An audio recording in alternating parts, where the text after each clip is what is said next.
हाजीपुर में पारस, चिराग या India alliance से कौन मजबूत दावेदार है?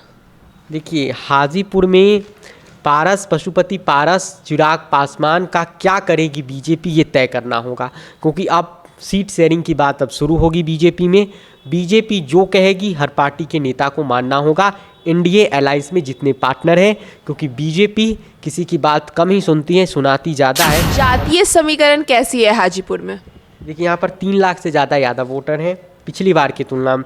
पिछले बार के जो आंकड़े हैं, SC ST वोटर 4 लाख हैं, वैश्य की भी संख्या करीब 1.25 लाख है, मुस्लिम भी 1.5 लाख के करीब है और 1.5 लाख के करीब भूमिहार, राजपूत व ब्राह्मण कैंडिडेट है व पिछड़ी जाति के भी करीब 2 लाख वोटर्स है।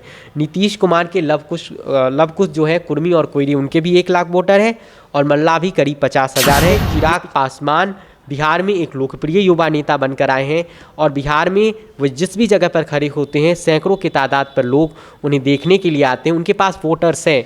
रामविलास पासवान कि जो परंपरागत वोटर्स थे वे चिराग पासवान के हैं, पशुपति पारस के नहीं। ये बात पशुपति पारस भी जानते हैं, चिराग पासवान भी जानते हैं और बीजेपी भी जानती है। तो यहाँ पशुपति पारस का क्या करेगी बीजेपी, चिराग पासवान का क्या करेगी बीजेपी, और दूसरा, बीजेपी अगर किसी का बिहार में सुनेगी तो वह सिर्फ चिराग पासवान होंगे। चिराग पासवान क्या चाहते हैं ये भी देखना दिलचस्प होगा। चिराग पासवान के सहमति से ही बीजेपी हाजीपुर में कोई फैसला लेगी। नमस्कार, आप देखना शुरू कर चुके हैं फर्स्ट लुक बिहार, मैं सेजल आपके साथ। आज हम बात करेंगे हाजीपुर सीट की, जिसकी पहचान रामविलास पासवान से होती है। फिलहाल यहाँ से लोजपा पारस गुट के राष्ट्रीय अध्यक्ष और खाद्य प्रसंस्करण उद्योग मंत्री पशुपति कुमार पारस सांसद है। तो हम आज हाजीपुर के इतिहास पर बातचीत करेंगे अमित के साथ। तो अमित, पहले आपका बहुत बहुत स्वागत है फर्स्ट लुक की ओर से। बहुत बहुत धन्यवाद आपका। तो क्या हाजीपुर की इतिहास कैसे है, लोकसभा सीट को लेकर इस पे बात करते हैं। देखिए, हाजीपुर लोकसभा सीट 1977 से आरक्षित है। यहाँ से 8 बार रामविलास पासवान चुनाव जीत कर गए और 6 बार प्रधानमंत्री के कैबिनेट में वो मंत्री रहे, राजनीति के मौसम वैज्ञानिक कहे जाते रहे हैं। 2014 में आखिरी बार उन्होंने यहाँ से चुनाव जीता है। 1952 में राजेश्वर पटेल, 1957 और 1962 में 3 बार लगातार राजेश्वर पटेल कांग्रेस से यहाँ चुनाव जीते। इसके बाद 1967 में BV चौधरी, 1971 में दिग्विजय नारायण सिंह, 1977 में रामविलास पासवान भारतीय लोकदल से, 1980 में रामविलास पासवान फिर जीते भारतीय लोकदल से। 1984 में वो हार गए थे जब राजीव गांधी का लहर था, तब कांग्रेस के राम रतन राम ने उन्हें इस चुनाव में हरा दिया था और 1984 में आखिरी बार बिहार की हाजीपुर सीट कांग्रेस जीती। 1989 में फिर जीते रामविलास पासवान जनता दल से, तब कांग्रेस के महावीर पासवान को हटाया था। 1991 में रामसुंदर दास यहाँ से चुनाव जीते और दशई चौधरी जनता पार्टी से चुनाव हारे। 1996 में रामविलास पासवान फिर जीते। 1998 में रामविलास पासवान जनता दल से चुनाव जीते। 1999 में रामविलास पासवान जनता दल से जीते। 2004 में वह लोजपा के टिकट से चुनाव जीते, रमईराम को हराया। वैसे 1998 और 99 में 2 बार लगातार रामसुंदर दास को चुनाव हराया। 2009 में रामसुंदर दास JDU के, उन्होंने कई बार हार का बदला लिया रामविलास पासवान से और उन्हें इस बार हरा दिया। 2014 में रामविलास पासवान ने 4,55,000 वोट पाकर संजीव प्रसाद टोनी को करीब 2,25,000 वोटों से हरा दिया था, कांग्रेस के उम्मीदवार।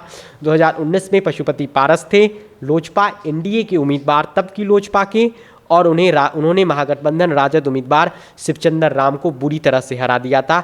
ये इस सीट का इतिहास है। मूल रूप से ये सीट रामविलास पासवान और रामसुंदर दास के लिए ही जाना जाता है 80 के दशक के बाद से, और 80 के दशक से पहले यहाँ कांग्रेस का कब्जा था, लेकिन 80 के दशक के बाद ये समाजवाद के परिसंघ के व्यक्ति, पृष्ठभूमि के व्यक्ति यहाँ से चुनाव जीतते गए हैं।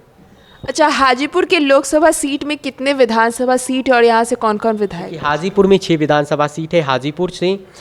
हाजीपुर जहाँ से अवधेश सिंह BJP विधायक है, लालगंज की सीट है जहाँ से संजय सिंह BJP के विधायक हैं, महुआ की सीट राजद के पास है, मुकेश रोशन विधायक हैं, राजापाकर की सीट कांग्रेस के पास है, प्रतिभा कुमारी दास यहाँ से MLA हैं, राघोपुर की सीट है जहाँ से तेजस्वी यादव विधायक है, डिप्टी CM भी है, और महनार से बीना सिंह विधायक हैं राजद के। तो ये 6 विधानसभा सीटें और यहाँ से ये पार्टी के उम्मीदवार चुनाव जीते हुए या विधायक हैं। हाजीपुर में पारस, चिराग या इंडिया अलायंस से कौन मजबूत दावेदार है? देखिए, हाजीपुर में पारस, पशुपति पारस, चिराग पासवान का क्या करेगी बीजेपी, ये तय करना होगा, क्योंकि अब सीट शेयरिंग की बात अब शुरू होगी बीजेपी में। बीजेपी जो कहेगी हर पार्टी के नेता को मानना होगा, इंडिया अलायंस में जितने पार्टनर हैं, क्योंकि बीजेपी किसी की बात कम ही सुनती है, सुनाती ज़्यादा है। और तब जब वो जीत के लगातार अश्वमेध घोड़ा पर सवार है, लगातार जीत के बाद उसका आत्मविश्वास बढ़ा हुआ है। और आज ही के पेपर में पढ़ा था मैंने कि सम्राट चौधरी ने कहा कि हम 200 सीटों पर बिहार में विधानसभा का चुनाव लड़ेंगे, यानी बाकी सबको 43 में वो निपटा देंगे।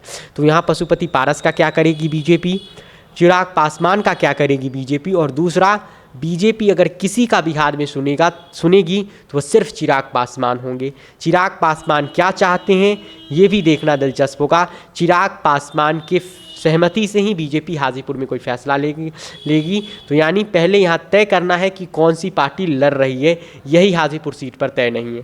दूसरी बात इंडिया अलायंस की है, तो इंडिया अलायंस में ये तय करना है कि इस सीट से चुनाव लड़ेगा कौन।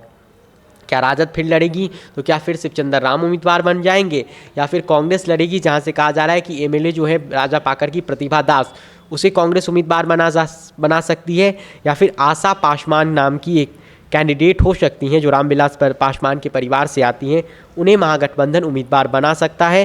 तो अब सवाल यही है कि यहाँ से पहले ये तय होना है कि कौन सी पार्टी लड़ेगी। पशुपति पारस के भविष्य का फैसला चिराग पासवान की सहमति के साथ बीजेपी करेगी, क्योंकि विधायक बनना, सांसद बनना, मंत्री बनना अलग बात है और वोटरों का जमात होना अलग बात है। चिराग पासवान बिहार में एक लोकप्रिय युवा नेता बनकर आए हैं और बिहार में वो जिस भी जगह पर खड़े होते हैं सैकड़ों की तादाद पर लोग उन्हें देखने के लिए आते हैं। उनके पास वोटर्स हैं।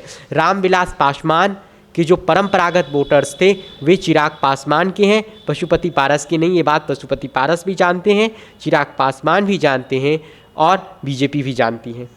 तो जातीय समीकरण कैसी है हाजीपुर में? देखिए, यहाँ पर 3 लाख से ज़्यादा यादव वोटर हैं। पिछली बार की तुलना में पिछले बार के जो आंकड़े हैं, SC/ST वोटर 4 लाख हैं। वैश्य की भी संख्या करीब 2.25 लाख है।